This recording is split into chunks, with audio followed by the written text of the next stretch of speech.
Tuesday Night Talk. Today I receive Steve Strode, creator and manager of Cruel Nature Records. Glad to receive you today, Steve. It's really a privilege. I know you because your label released last year my album. Remember, we were waiting for the snow. Great moment. So today in 2023, it's not exactly a piece of cake to manage a label, even if it's indie label. Things have been changing quite a lot, even into the field of experimental music. I put quotation mark to this term, but my first question is, how did you get started 10 years ago? It's 10 years. It's a lot already. What were the first sparkles who made you decide I want to create a label and to dedicate my time to help other artists? So I've had an interest in music ever since I was a child. I kind of grew up in a house where music was quite, records and things, got played quite often. My parents were quite into music. And I kind of just, evolved that way, playing in bands as a teenager. And then, as I got older, I co-ran a label in the early 2000s called Distraction Records with a friend of mine. Did that for about 5 years and then took a break from that. And I think it was towards the end of it's in the mid 2000s, really. Getting towards the end of around 2010. I started taking more interest in cassettes because I'd always recorded on cassettes. When I used to do demos with my bands and things, it was always recorded on cassettes, and cassettes was, the most accessible format, when I was growing up. I think when I was with Distraction Records, one of the limitations we had is that we were primarily releasing on vinyl. I wanted to do something that was, essentially a format that, I guess appealed to me and but then also, was, cheap enough to allow me to, take risks. And what happened is I discovered a place in Stockport called Tape Line, who produced a whole variety of different cassettes in a whole variety of colors and everything. And I just originally thought, I'll put some of my own music out on that. But then I decided to essentially release some artists who I'd been collaborating with at the time. And Cruel Nature just kind of sprung from there. Mm-hmm. So I guess the simple answer really is it was just born out of a love for music and a love for, I guess, trying to help people discover new sounds as well as, help progress the development of new sounds.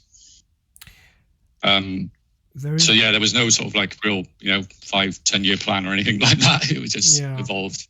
Mm-hmm. So you were mentioning cassette and tape. It's practical. You mentioned vinyl as being a limitation, or am I wrong about it? So I guess where I was coming from on that is, it was the constraints you had in terms of the minimum number that you could produce. Mm-hmm. So typically, when we were doing it back then, it was quite costly to do 100 copies. It would be similar sort of scale to do 250. I guess if you're maybe just starting out with a new artist, a lot of the music that I deal with is, as you said in the introduction, is quite experimental. Mm-hmm. It could be, quite difficult, I guess, to push 250 copies of some really experimental, mm-hmm. Sounds. And so what that meant is that it doesn't really give you the freedom to, I guess, embrace a sort of wider spectrum of sound as you might do, because you're always going to be sort of thinking, I need to sell so many copies to be able to get my money back, basically. Yeah. So the choice of cassette tapes is really because you want to remain free, as I understand. And yeah, and I also like the aesthetic of cassette tapes. Mm-hmm. Grew up with them. I like them. There's a lot you can do with them, and I've seen some folks do some quite creative things, in terms of with cassettes themselves. And I've also I've always preferred it as a format. I guess in terms of the warmth and depth of sound you get as well, in comparison to, say, something like a CD. Mm-hmm. So no financial pressure when you make a release. Worst case scenario, you keep. How many copies do you produce for, on an average for each release? Is it the same? Can it the quantity varies a lot, or it varies? So I would say sort of like the smallest amount could be 30. It can go up to 100, 150. I think the other thing is as well is from the production point of view, particularly nowadays, the turnaround's a lot quicker. So I can generally have cassettes produced within a month mm-hmm. of sending the masters off to the duplication place. I can send them at the start of the month, and by the end of the month, the cassette's ready to release.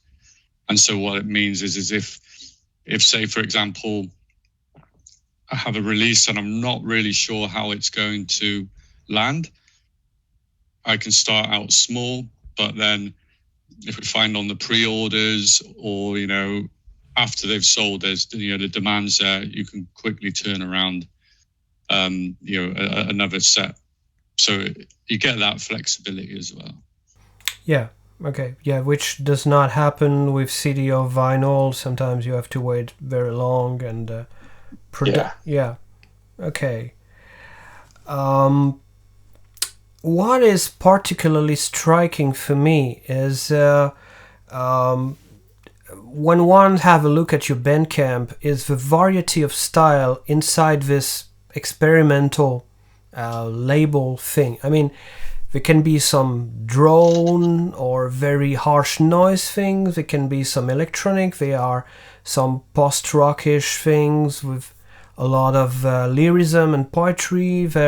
It's difficult to summarize, and you seem to be quite open to the point where I surrender on trying to have some kind of general definition of what could be the style of Cruel Nature. I think it's really the main thing is about passion and some kind of honesty and aesthetics. But what is the criteria that make you choose to release something in the first place? It's quite simple, really. It's whether I like it. Yeah, sure, yeah. I mean, I think what you see on the Bandcamp, to some degree, reflects, what I consume myself. It's I've never been someone who gets stuck in a particular genre. If I was doing a DJ set, for example, it would be all over the place in terms of musical style, etc.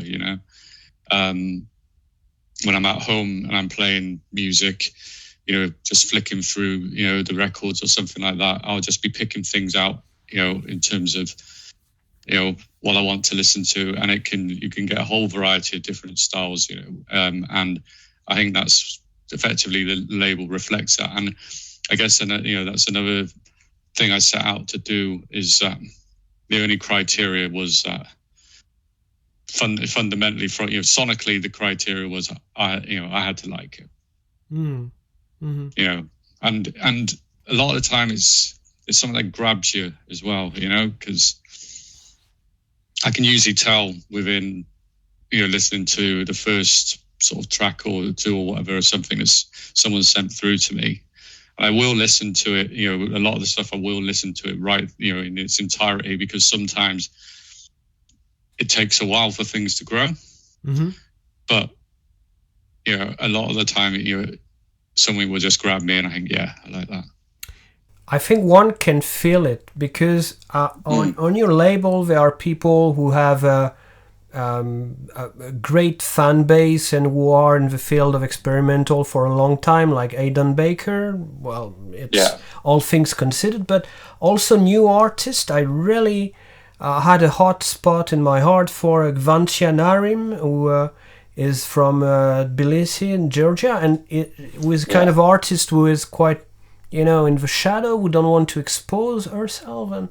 And so how do people manage to reach out to you? It's simply that you listen everything that people send as a demo submission? I try to, yeah. The only time I may not listen to something is if there's something in the the email which I just think, nah. And but to be honest, I will give everything a try, and it means I do take a while sometimes to get through. So there have been occasions where I've listened to something, and because it's taken me a while to get around to it, when I've said I want to follow up on it, it's gone to some other label. That happens. But what I've started doing is I actually try and set time aside, in my week, where I would just listen to submissions. So like 2 hours or whatever, I will listen to this block of, and I don't always reply to everyone. I always reply to people who understand me, who I want to follow up on, but it's quite difficult, sometimes to be able to, provide feedback to everyone who comes through. But I try to listen to everything. Yeah. Well, we understood you don't release, let's say, music or some pop. Well, maybe you could release some pop rock if you feel it. But what is the criteria that would make you say no? Can it be also sometimes a bad relationship with an artist, or? I haven't really had any bad relationships with artists to date, so I'm quite fortunate in that respect. The amount of time. And I think that might be because I try to give the artist freedom, particularly in terms of, so when it comes to, if I'm working with them on a release, I say to them, so how do you want this to look? What do you want on the cover, etc. Do you want to do the cover yourself, or do you want me to help you? That kind of thing. Try and work in that respect, because some artists have very very clear thoughts on how they want something to look and sound, because that's the other thing is as well. It's not just about the sound. For me, it's the whole package. I like, because it's it's obviously a visual and a physical thing as well as what you're hearing, and so I see it as almost it's like an art form. I think any sort of thing that would put me off wanting to put anything out is it's like I don't get so much of it now, but when the label first started and we were tending to do more sort of noise related and maybe dark ambient sort of stuff, I used to get quite a bit of right wing type things come through, and nah, I straight away I was just nah. So, and I think I guess if I listen to something and I'm not, I guess there's something that makes me doubt some of the intent behind it, from that, then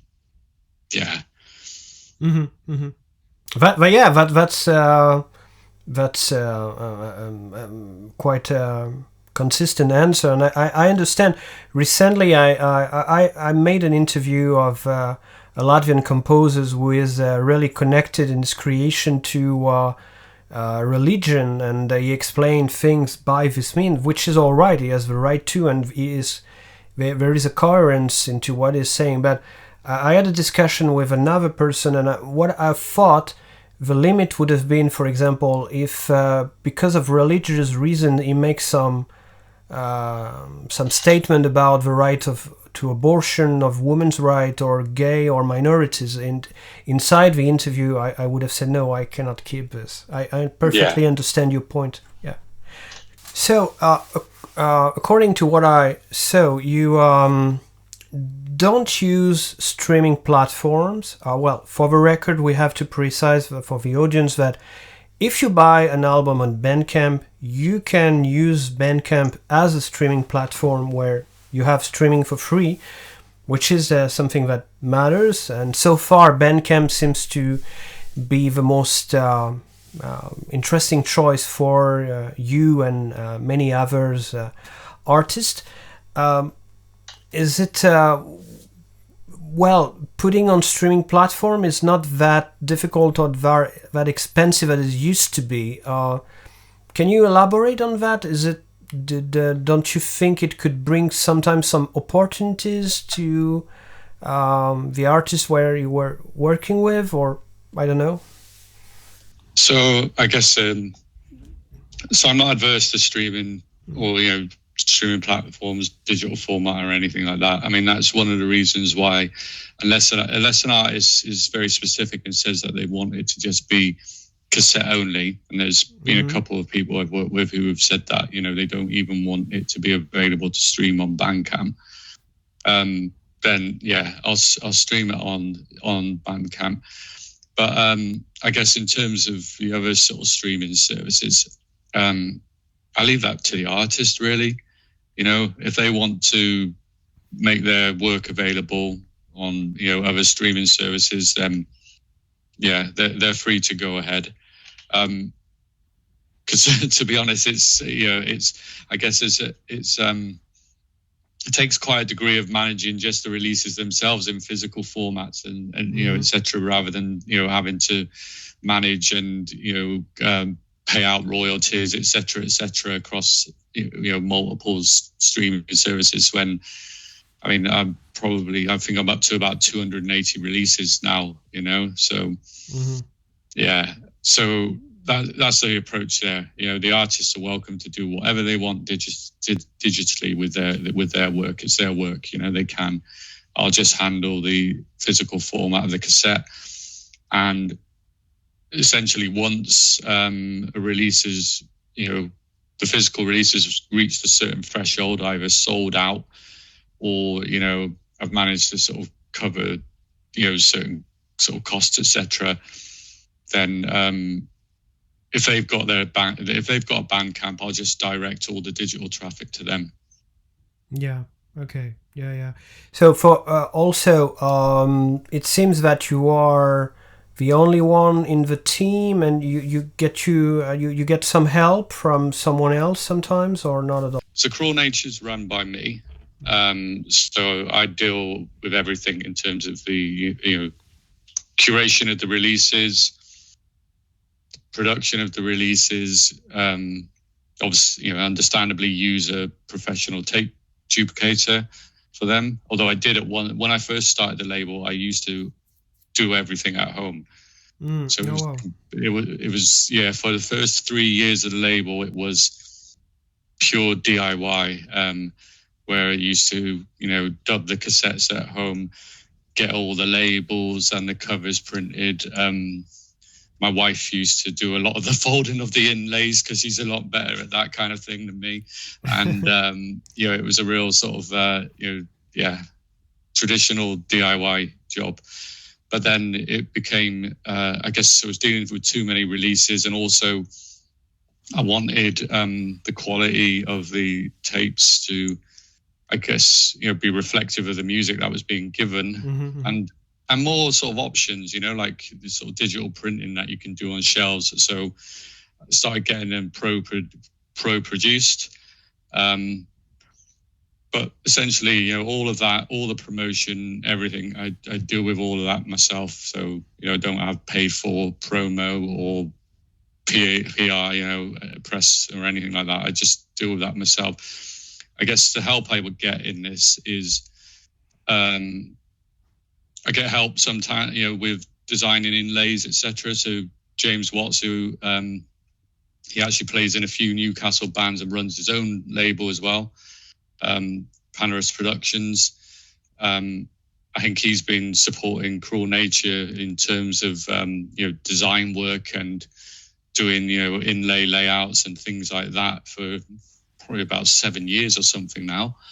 And then there's other folks in bands. So like Jace from Omnibal, he helps, he makes videos sometimes for some of the tracks and everything. So yeah, I get assistance in that space, from people who are, I guess, supporters of the label. But the daily day-to-day operations is myself. You don't earn any money personally. It's what you gain is to help refund the next release and these things. Okay, so pure passion, and it's, for me it is clear, but it has to be clear for the people who could listen to you. I have a day job, so I don't need to make an income from this. What is the most rewarding aspect of running the label, and what is the thing that is the most difficult, and you say, oh Jesus, again, I could quit because of that, or it's really painful? Yeah. So I think the answer to this question is probably the same answer to it, but in different ways. Well, so I would say the most rewarding aspect of it is when you see when people just pick up on something that's been put out about, basically, I guess, an artist getting the recognition that you think that they should, because you really, as you mentioned before, I have a passion for this, and for me, a lot of it is around sort of pushing the artist, because I hear music and I just think this is really great, it should be out there. And so when that gets actually recognized and picked up, and I see people saying great things about it, that's what it's all about. The flip side to it is when there are certain releases in certain bands where, I personally just, absolutely love them, but for whatever reason, it doesn't get the level of recognition that I actually think it should do. And I might be listening to, I don't know, mainstream alternative radio, for example, and hearing similar sort of artists playing on there and thinking, should we listen to these guys? But it's kind of like getting through that aspect of the system. And that's the sort of thing that, sometimes, and, when you're doing the constant promotion as well, and things might just, might not be getting picked up or anything like that, because, that's when it sometimes can become a bit weary, on that matter, is promotion, PR, more and more difficult through the years? Is it stable, or do you have, I don't know, what is your feeling about it? So I rely massively on, I guess, a lot of people who are very much like myself, but writing, but feel the same about writing about music. Mm-hmm. So there were a lot of sort of online zines, Some 13, Oral Aggravation. Those, are two examples. Who they're run by people who just, I guess, have a passion for writing about music and basically sharing bands and new sounds as well for the same reasons that I do. And that comes across in the writing. And so Cruel Nature is generally, is propped up by a lot of folks who are like that, who run those blogs and those sort of things. And I think that's good, because again, it's like that DIY ethic where, the community is kind of supporting itself, and helping expand.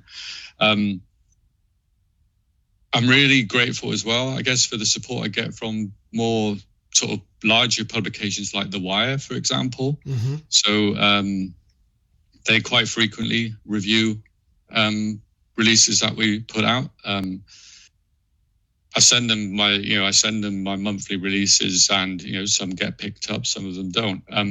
But every time they do, publish some, it's great. And the same with folks like the Quietus and everything. I guess it's then going beyond that. It's back to what I was saying before. There's certain sort of radio shows, for example, where in the more sort of larger public eye sort of radio shows where I hear things, and as mentioned before, I think some of the stuff that Cruel Nature put out would slot in quite nicely, but how you actually infiltrate that's possibly where you need to have a PR agent or someone. Yeah, but, like Pitchfork is now, you cannot reach it. 20 years ago it was almost possible, but now it's not. Yeah. And in the UK we have Six Music, right? BBC Six Music. Mm-hmm. So when that first started, when I was running the label back in the early 2000s, we would get stuff played on there, just following the same approach as I do now. I've always followed the same approach of just doing it myself. And but now sort of trying to get in there, it's occasionally things will get picked up, but it's really tricky. Whereas some of the other more left field sort of BBC shows, they're a bit more reflective, and will, I guess, take a chance a bit more. But similar to the blogs, there's a lot of really good radio shows out there, like Loose Cannon, for example, which again are run by people who I just have a passion for music. Mm-hmm. We're all trying to do the same thing, really. Not trying to make a career out of it, just trying to share the sounds. Yeah. My last question is, as long as you can remember, in your childhood or when you were a teenager, what is your first memory connected to sound or music? I can remember. I don't know what age I was, but it was probably around 7 or 8 or something. Being at my uncle's house and him playing T-Rex records. Okay. Yeah. So that was my first introduction in terms of. I guess that was the first time when I heard something and, I took an interest in it. I mean, and my parents have kind of validated that as well, because, they used to say that about when I was younger. Although when I was growing up, a lot of the records that my parents used to play were mainly, and it's still things I love now. It was like Eddie Cochran and Roy Orbison and, old rock and roll sort of, things. That was great. So I guess, the earliest sort of sounds it really goes back to, it was in the sort of the 70s when I was little, and it would have been those sort of things. Do you remember the song or the album by T-Rex? No, I don't remember the exact one. I actually like T-Rex a lot though now. So yeah, it's probably Metal Guru, I think. Mm-hmm. Mm-hmm. Yeah. Okay, Steve, thank you very much for being with us. It was quite a pleasure to share this experience with you. Thank you for all this good music and for helping the artist. If you enjoy watching this content, please drop a like, subscribe. We will put a link in the description. If you don't already know Cruel Nature Records, you should. And we hope to see you on this program very soon.